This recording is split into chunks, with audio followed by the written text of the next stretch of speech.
अस्सलाम वालेकुम वरहमतुल्लाहि वबरकातुहू। अच्छा देखिए, जो एग्जीक्यूशन केस होता है, चाहे वो case civil case, execution case बना हो, फैसला आने के बाद कोई एक फैसला आ जाता है पैसा देने के लिए सेकंड पार्टी को, फर्स्ट पार्टी को जिसने केस किया उसको, कंपनी हो, पर्सनल हो, बैंक वगैरह वगैरह जो भी हो, देने के लिए फैसला आकर एग्जीक्यूशन में किया। एग्जीक्यूशन का मतलब लीगल एक्शन लेना इस पर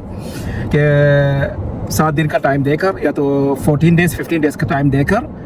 एक लिमिट लीगल टाइम होता है देकर, उसके बाद एक्शन लेना होता है। चाहे फैसला आने के बाद उस पर गया हो एग्जीक्यूशन, या तो चेक रिटर्न पर केस बना हो,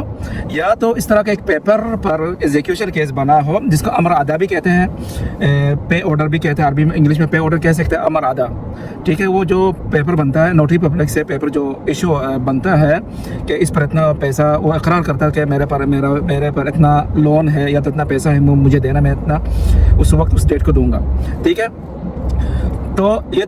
तीनों का बाद, ये फैसला आने के बाद, चेक रिटर्न के बाद, ये अमर अदा जिसको कहते हैं, अमर अदा वाला क्या, अमर अदा पर भी वो एग्जीक्यूशन, अमर अदा मतलब एग्जीक्यूशन में जाना, इसका भी प्रोसेस अलग, हर एक का प्रोसेस अलग होता है। पर फाइनल में एग्जीक्यूशन केस चल रहा है, ये समझ लें, फाइनल में एग्जीक्यूशन केस चल रहा है जिसमें लीगल एक्शन लेकर उस पर से प्रेशर देकर पैसा निकलवाने का केस जो बनता है। ठीक है, इसमें अगर बंदा सेकंड पार्टी अप्लाई कर रहा है वो इंस्टॉलमेंट में भरने के लिए परमिशन मांग रहा है कोर्ट से, ठीक है, कोर्ट का, जज का हक है कि उसको एक्सेप्ट करें, कानून है एक्सेप्ट करें,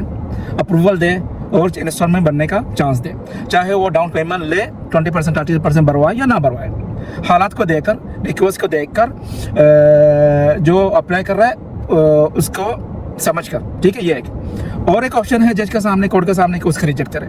ये भी है ऑप्शन, कर सकता, हक है, कानून है। और एक ऑप्शन है तीसरा ऑप्शन, इसके बारे में आप लोग को कहना चाह रहा हूँ। तीसरा ऑप्शन ये है, इस दोनों को छोड़कर, इन दोनों ऑप्शन को छोड़कर, ना मतलब ना कोर्ट ने, जज ने एक्सेप्ट किया ना रिजेक्ट किया, दोनों को छोड़कर तीसरा ऑप्शन पे आया, वो ये है कि फर्स्ट पार्टी से राय ले, कि उनसे अप्रूवल लेकर आए, वो क्या कह रहा है पूछे और मुझे बताए। जब ऐसा रिप्लाई में आता है लिखकर जज की तरफ से, मेरी राय है, ये मेरी राय है, ज़ाती राय, कि इसमें आप गौर करें, ये ना कहे फ़ौरन के नहीं मैं नहीं दे रहा, इन्वेस्टमेंट बनने के लिए नहीं, मुझे नहीं चाहिए, मुझे चाहिए पैसा जल्दी से, साल हो गया, 2 साल 3 साल 4 साल ये घुमा रहा है, आपकी मर्जी है, कह सकते हैं आप, कोई मसला, कोई ऐसा नहीं है कि मैं जो कह रहा हूँ वो आप कह सकते हैं, मना कर सकते हैं, जज को कह सकते हैं नहीं सर मैं राज़ी नहीं हूँ, पैसा मुझे चाहिए, बहुत घुमाया, बस हो गया, अभी पैसा निकाल के दे, कह सकते हैं, अपनी मर्जी आपकी तरफ से ये करा। मगर मेरी जो राय है ये है कि आप कोर्ट का एहतराम करके, कोर्ट का एक एहतराम करके, कि जज ने मुझसे पूछ रहा है, ये केस करने वाला जज कोर्ट मुझसे पूछ रहा है कि अनवर समझ में केस करने वाला, अनवर आप क्या कहते हैं इसमें, आप क्या कहना चाह रहे हैं, बंदा इंस्टॉलमेंट के लिए भरने के लिए परमिशन मांग रहा है, आप क्या कहते हैं। तो मैं कोर्ट का एहतराम करके, जज का एहतराम करके मैं कहूँगा जज साहब कोई बात नहीं, ऐसा है तो मैं करता हूँ कि 2 इंस्टॉलमेंट बनने के लिए कहना प्लीज़, 5 में भरने के लिए, 4 में भरने के लिए, 10 में भरने के लिए, अमाउंट के हिसाब से, 1 लाख 2 लाख 3 लाख, अगर 10,000 20,000 है तो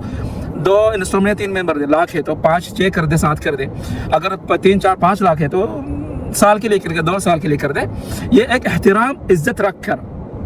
एक और का एहतराम करके। ठीक है, लाजमी नहीं है आपसे, आपको कहा तो, आपसे राय मांगा तो जज कोर्ट ने, तो लाजमी नहीं है आप हाँ कहें या ना कहें, कोई एक आप पर है, आपकी मर्जी, आपकी मर्जी। ठीक है, पर मैं ये कह रहा हूँ आप एक्सेप्ट करके